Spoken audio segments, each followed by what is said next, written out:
it's Jordan. I'm back today with another video. This is going to be more of a story time video, and it's going to be about how I got my first ever Chanel bag in Paris. Before I went, I had looked up some videos online just to see the process, and I know it can be kind of hard to get one of the most popular styles of Chanel in Paris. I've read and I've seen videos of other women trying to get their first bag, the most classic style there, and I've heard it can be a little bit of a process.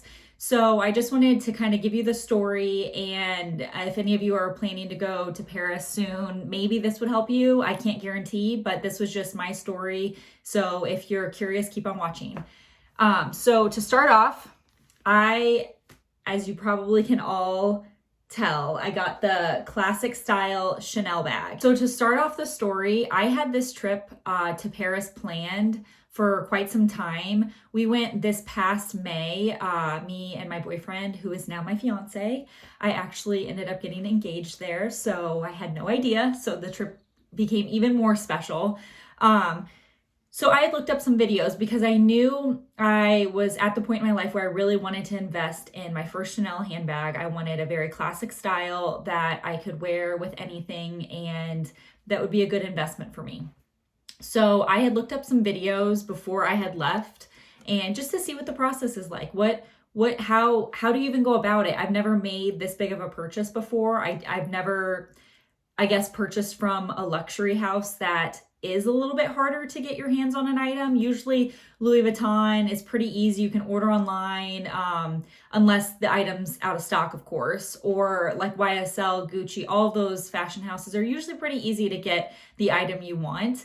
But as far as like Chanel, Hermes, all of those, it's a little bit more exclusive. It's a little bit harder. So I had looked up some videos, done a little bit of research, and what I found out is you can actually make an appointment at the different Paris Chanel boutiques, and it's pretty highly advised to make an appointment. I don't know if they, I guess, prioritize you. I'm sure they do in the sense that you get more time with them. You get more of a private shopping experience.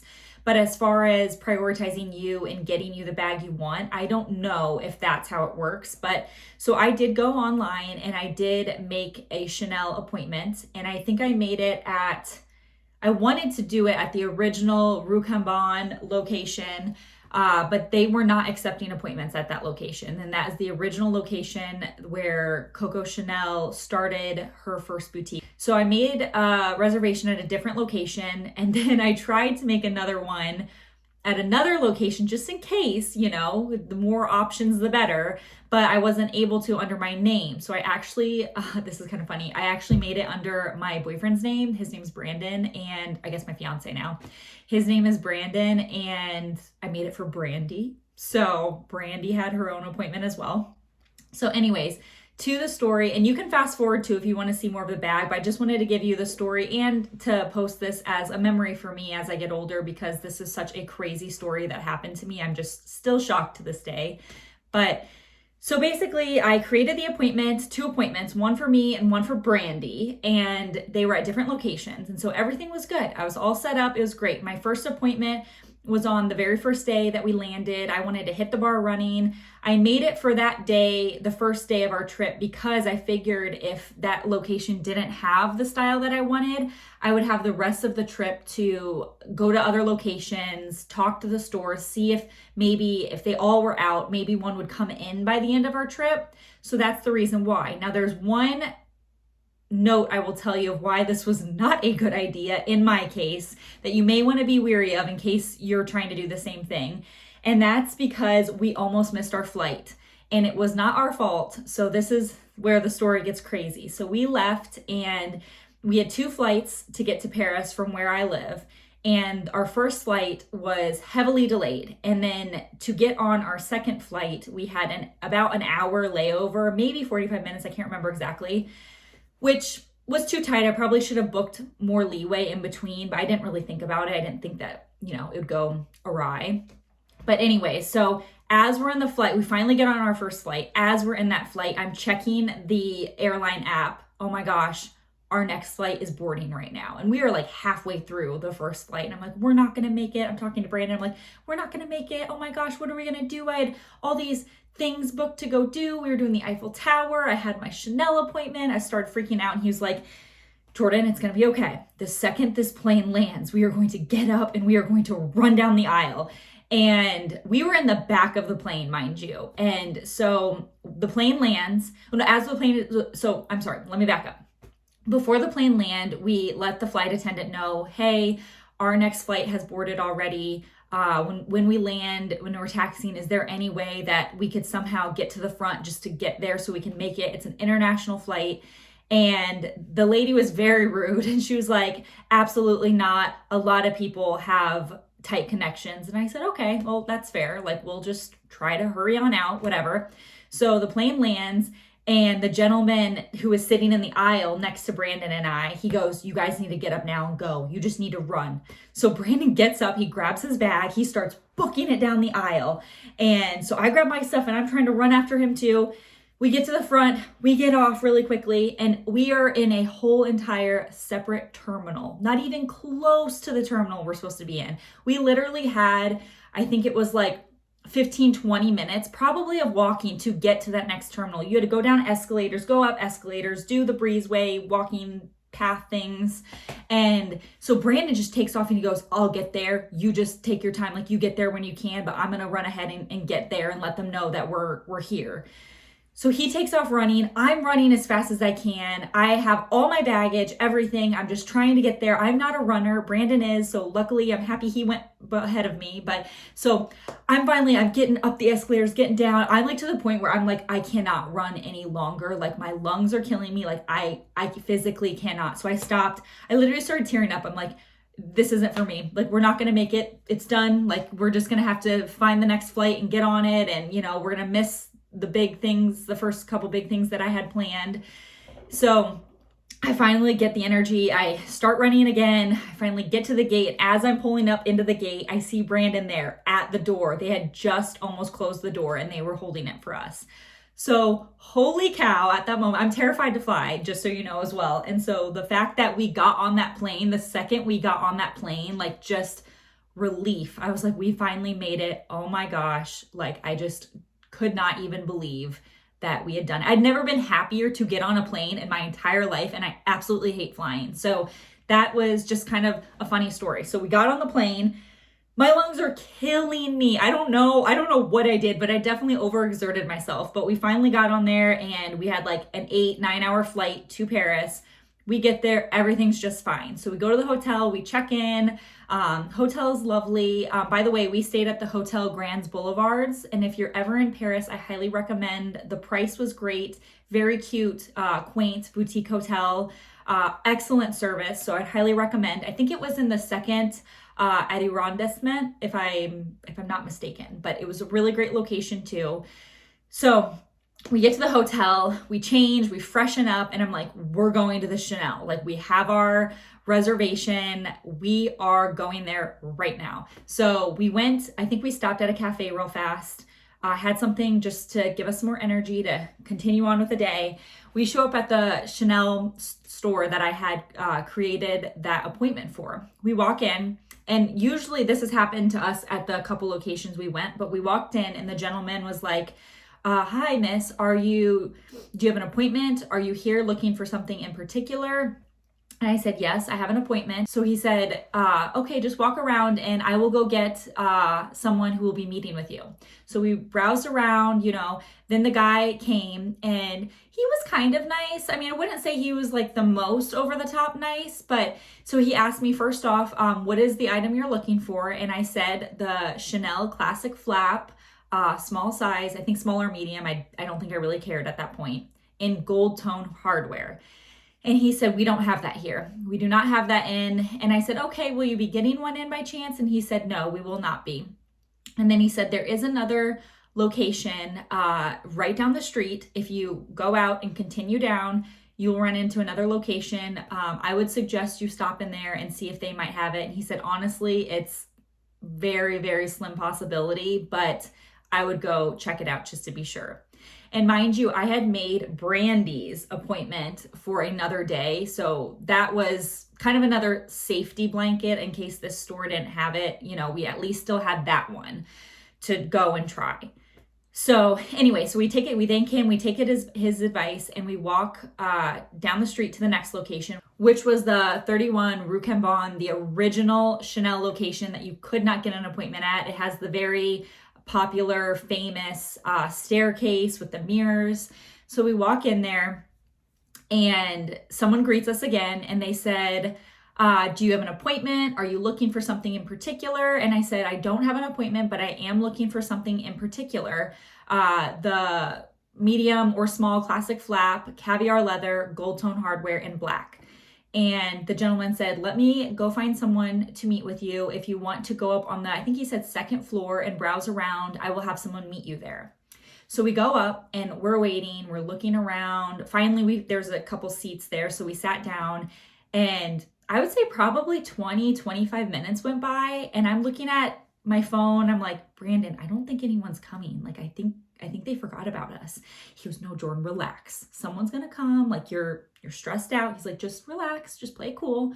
So we sit a little bit longer, probably another 5-10 minutes. And then all of a sudden, this beautiful man comes and greets us. And when I tell you beautiful, Brandon is a straight man. And he was like, wow, this man, like, holy cow. Like, so this gorgeous guy comes, is so funny. And his name was Romain, literally like the lettuce, which I just find even more hilarious. But he asked me, he said, what are you looking for?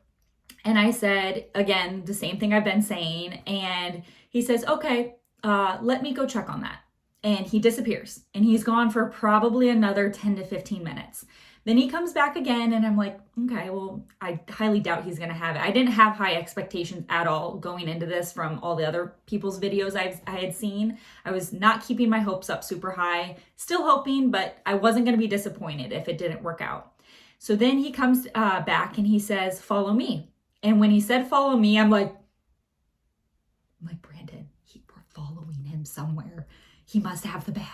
So we start following him. He takes us up these stairs to literally this private, huge room at the top of the building. I had never seen it, never heard of it, wasn't expecting it. We walk in. There is 2 glasses of champagne sitting there. There's a couch, there's mirrors, there's robes, 2 glasses of champagne, and the bag sitting right next to it. And I walk in, and I'm just like, I think just time just stopped because I wasn't anticipating it. And I know this might sound super dramatic, but this was a really big purchase for me and something that I had thought and planned for so many years. So we walked in, I look at it, and I'm like, yeah, like, I'll take it. Absolutely. Like, this is what I've been. And then he sat with us probably for an hour, just talking to us. The nicest, most sweetest, most amazing person. He talked to us about US. He talked to us about French, their culture, him traveling to the US, places we should go visit, places we should see. Like, just the most pleasant conversation. The sweetest guy, the most gorgeous looking guy. Actually, no, Brandon's the most gorgeous. But anyways, just had to throw that out there. He was a great looking guy, and it was just such a surreal experience. He did leave us in the room with the bag. He said, I'm going to leave you here. Enjoy your champagne. Look it all over, and I will come back. And so he did. He left us. We talked. I took a video. I was like, Brandon, I can't even believe this experience. Like, we didn't even have an appointment. I was so shocked. And so then he came back, and I said, I will absolutely take it. You have been so amazing. Thank you so much. And so then he went away. We finished our champagne in there while he went and wrapped it up and got the paperwork all ready. He came back, and then he said, let me take you down to the lower level, and I will find someone to help check you out. So then we went down there, we sat on a sofa down there, and a lady came up with like a mobile device, so crazy. And she rung us up, we checked out. I got I don't know if you can see it up there, but the white Chanel bag. So from what I've heard, only this location in the entire world does the white bags. Everywhere else does black shopping bags. So that I just couldn't believe either. As someone who loves fashion, loves handbags, loves Chanel, I just couldn't believe it. So then on our way out, I, of course, asked, can I please take a picture on the staircase, because I would absolutely love to look back at this memory and have a picture there with my first ever Chanel purchase. And of course they said yes. So I got a picture, and I will insert it right here if I can. So there's my picture. And yeah, so we left, and I canceled my appointment for Brandy so that someone else could take that spot. Just such a surreal experience. And it was so crazy because if we had not made that plane, that second flight, none of this would have happened. Romain told me that this was the only bag of this description available in any of the stores in France. He said they wouldn't be getting any in anytime soon. And so I truly feel that everything worked out seamlessly, and it just worked out because it was meant to be. And running into him and getting there at the right time, it just all was so meant to be. That night we went to the Eiffel Tower. I had reservations for us to go up, do the tourist thing. And so we made that reservation as well. And then the next morning is when I got engaged. So it was just such a wonderful trip. And I wanted to do a video so that I would always remember it, always remember the details. And also, one last thing before I get into the bag, I wanted to say, if any of you have the chance to go to Paris and go to the 31 Rue Cambon store, stop in and ask for Romain. If he's still there, he was the most amazing sales associate. He truly made this purchase such an experience for me and such a memorable just memory for me. So I highly recommend him, and I hope he's still there if you guys go, and I hope you'd get a chance to visit with him. So let's get into the bag. I'm sure some of you want to see it, and I'm sure you've seen so many of them, but I just have to show it as well. So here she is. She's in her little dust bag. So she came with, of course, all of the white packaging up there in this white box. And then she came with a huge booklet, big white booklet that talks about how it's made, their process, the heritage of the brand, Coco Chanel, all of that. And so if you take it out of here, here she is. And this truly is a bag that I will keep till the end of time. Like, this will be the bag that if I ever have a daughter one day, she will get. Like, this is going to be an heirloom piece for me. I will never, ever sell it. I could never sell it, honestly, after the story and the memory. I think that this is the most special bag to me because I'm like tearing up right now. This is the most special bag to me because of the story behind it, because of the trip that I got engaged, my first trip to Europe, my first trip to Paris, one of the most amazing cities, in my opinion. And I just could never sell it because it's just so sentimental to me. And to me, it is a huge, huge purchase, but it is worth every penny. And I had thought about this. I've wanted this probably close to my entire life. Ever since I learned of Chanel, I've always wanted this bag. And it is just such a dream piece of mine that, to me, it's worth every penny. I know it's not everybody's thing. I know it's super expensive and the price increases and all of that. But to me, it will always be a very, very special piece. So anyways, I ended up going with, this is, I think, the small. I don't know if the small and the medium are the same anymore. All their sizing kind of confuses me, but I really don't know. I think this is the small. Maybe it's the medium. I really have no idea. But I did the gold tone hardware. It's got the pocket in the back. I've read that over time they get shinier, and I kind of do think that that's true. Because when I first got it, she really wasn't shiny at all. Like, she was pretty matte, and I think she's getting like a nice shine, the leather is. So this is the, again, I think smaller, medium, classic flap. You have the zipper in here, of course. And this, I believe, is where Coco Chanel used to keep her love letters, from what I've read. And then there's the pocket back here that you can tuck something thin, maybe receipts or something like that. And then you open it up and you have the most beautiful burgundy color with the logo. Oh my gosh, my heart. It just, it's perfection. This bag, perfection. I love it so much. And so that's there. And then I've kept the protective, plastic on there. I'll probably take it off sometime, but I'm just terrified. I don't know. And I know you're supposed to, so maybe I will take that off, but the thought of it scares me. And then there's the front pocket here, and then the interior, which also I have the protective piece on that little metal logo there that's basically has the Chanel logo. And then it says made in France right here, and it's got the 2 pockets. And I love this bag. The thing is, I know I say this now, but I don't really think I would ever need it in any other colors or anything like that. I definitely am not the girl who would do like bright colors. I just like can't afford spending money like that. I mean, if I ever did get another one way down the line, maybe it would be like a nude or like a beige colored one. But truly, as long as I have the black, I love this bag so much. It's so gorgeous. Actually, because of this bag, I am selling my YSL Lulu, and I will do a video on that probably coming up soon, but they just directly competed against one another. So I didn't feel the need to keep both. And obviously I'm going to be keeping this one. So yes, I love it so much. And thank you to all of you if you've sat and listened to this entire video. I know it's a long story time. I know that's not some people's thing, but to me, I just really wanted to document the memory of all of this so that I can always have it and look back and kind of just remember everything. So anyways, thank you guys so much again. And I hope this video was helpful. I can't speak to, things being in stock and if you're there or not. All I can say is make as many appointments as you possibly can ahead of time. And if you go to Rue Cambon, the location, try to find Romain, however you say it, try to find him. He's incredible. He'll probably make your dreams come true because he made mine. So anyways, thank you guys so much, and I hope you have a good one. Bye.